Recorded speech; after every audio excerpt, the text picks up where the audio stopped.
Good evening, everyone. I deem it a privilege to present on macronutrients deficiency in Indian children. I thank the organizers for giving me this opportunity. Macronutrient deficiency among children in India is a pressing public health concern with significant implications for their growth, development, and overall well-being. This presentation delves into the prevalence, causes, consequences, and potential solutions to address this issue, drawing upon recent studies and the data. Macronutrient deficiency remains a significant public health concern among Indian children, particularly in rural and economically disadvantaged regions.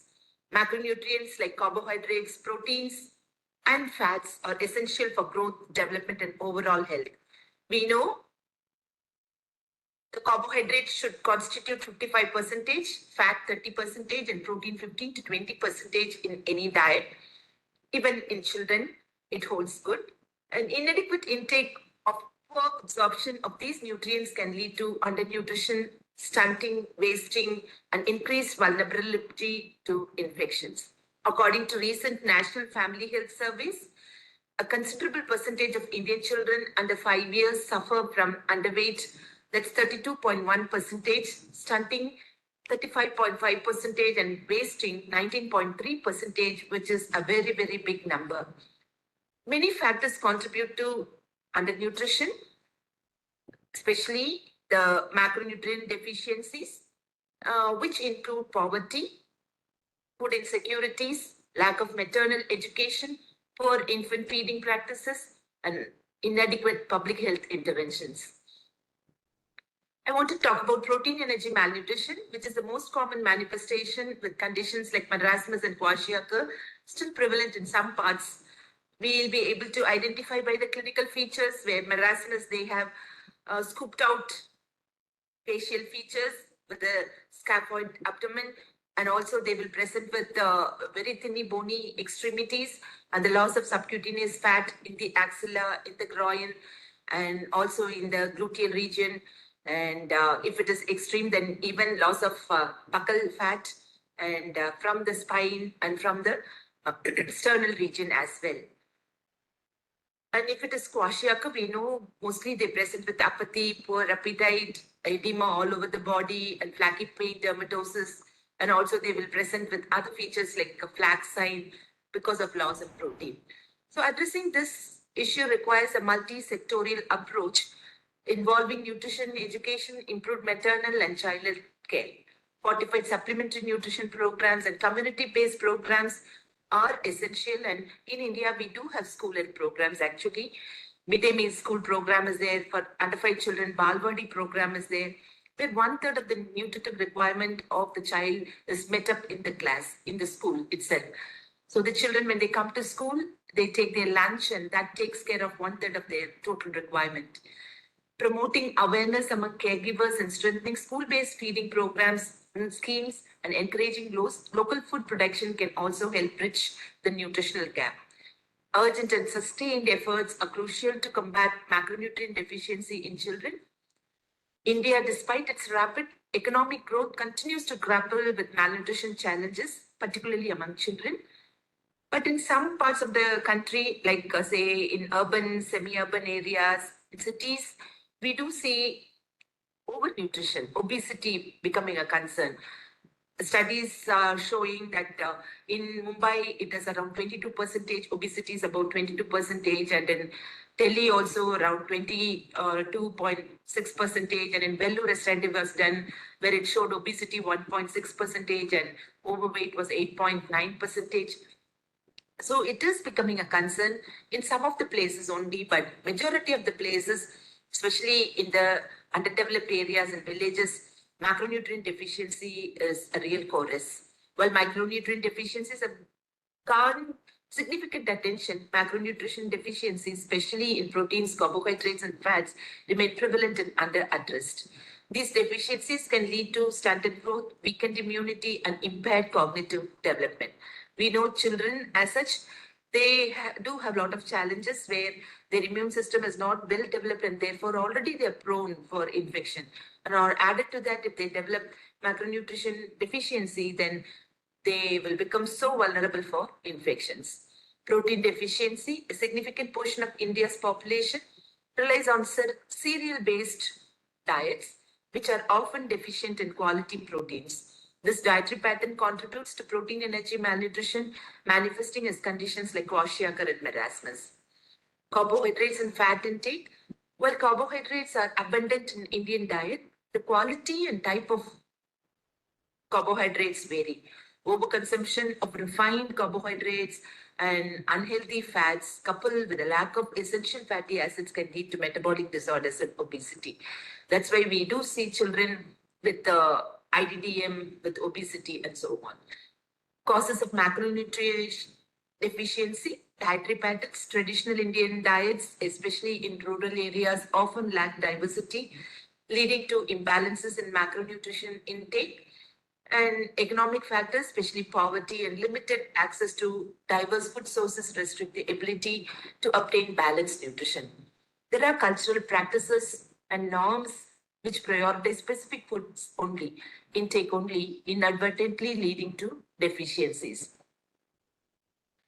We know the consequences of deficiencies. It will definitely impair the physical and the mental health of the child. And particularly up till 18 years of age, nutrients are so much needed because the brain development, the physical motor development, fine motor development, everything is much faster. And neural development, if we take by 7 years of age, almost 60 to 70% of the neural development gets completed. So if there is a deficiency, it will certainly affect the growth, both the physical, mental, and of course, even the social growth. Cognitive delays, insufficient macronutrient intake can impair brain development, leading to learning difficulties. And these children, majority of them drop out from the schools. They are not able to mingle up with children. They isolate themselves. They feel so tired. They are so unproductive. And they're not able to even have social contacts because of the improper diet intake. Increased mobility, weakened immune system makes them more susceptible to infections and diseases. Over 77% of Indian children lack WHO suggested diverse diet study reveals it's presented in India today. Interventions and solutions, what can be done to address this issue? Dietary diversifications, promoting the inclusion of a variety of food groups, including legumes, dairy products, and animal proteins can help address deficiencies. It's not that we do not have, it's only a matter of awareness. So awareness camps should be brought forth. Supplementation programs, as I said earlier, midday meal schemes and ICDS, the government initiatives like integrated child developmental services, all these definitely do give a lot of supplementation nutrition to the children in the school.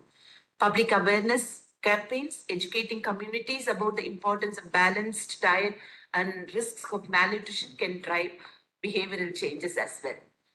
There have been studies done. I can quote few of them. A study was done to find out the trend of minimum acceptable dietary practices among children aged 6 to 23 months in India over a decade. It's found that only 10% of children in this age group received a minimum of acceptable diet, and with no significant improvement over the past 10 years. Another study which was published in International Journal of Community Medicine and Public Health, which has been a community-based cross-sectional study in Gurgaon, found on high prevalence of PEM among children under 6 years of age. Factors such as poor weaning practices and inadequate access to healthcare services were identified as significant contributors. Another longitudinal study on protein-calorie malnutrition in North Indian preschool children, which was done and published in Indian Journal of Pediatrics.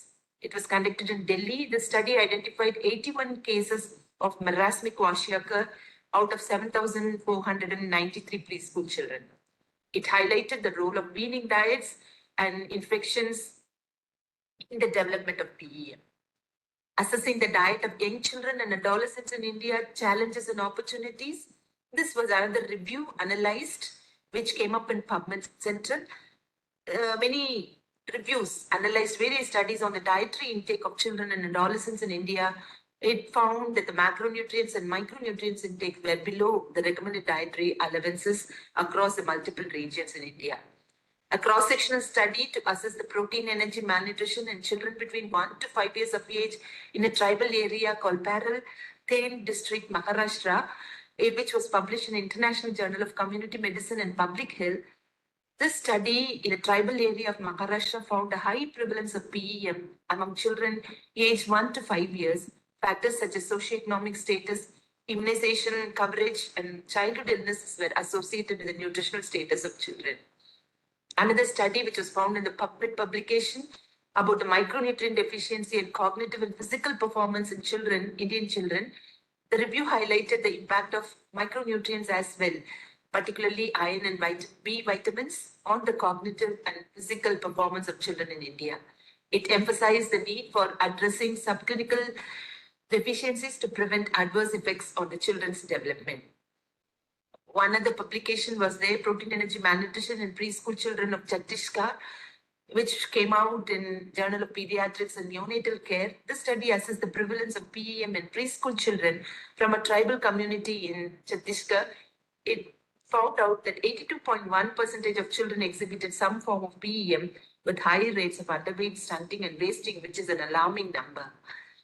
Another study again conducted in Delhi, which was highlighted earlier, and assessing the diet of young children and adolescents in India, which again showed that macronutrient and micronutrient intakes were below the recommended dietary allowances. So in conclusion, I would like to say addressing macronutrient deficiencies in Indian children requires a multifaceted approach involving dietary changes, economic support, and educational initiatives. By tackling the root causes and implementing effective interventions, India can make significant strides toward improving child nutrition and health outcomes. Creating awareness among the community leaders, teachers, school teachers, parents, there must be ongoing educational programs, and it can be taken up by the pediatric nurses. Regular school health visits need to be made so that children can be, their BMI can be assessed, and undernourished children can be identified and they can be referred to the nutritional centers or to the hospitals, particularly if they fall into grade 3 or grade 4 malnutrition. Otherwise, good amount of nutritional demonstrations would help in literally rehabilitating them and bringing back to normal. So pediatric nurses really have a lot of role in bringing awareness, in monitoring these children in the school, in the community, as well when they visit the hospital. And they do have a big role in counseling, psychologically counseling, as well counseling in terms of nutritive learning. They can make a lot of difference, and it is mandatory for pediatric nurses. Thank you very much for this opportunity, and God bless our team. Thank you.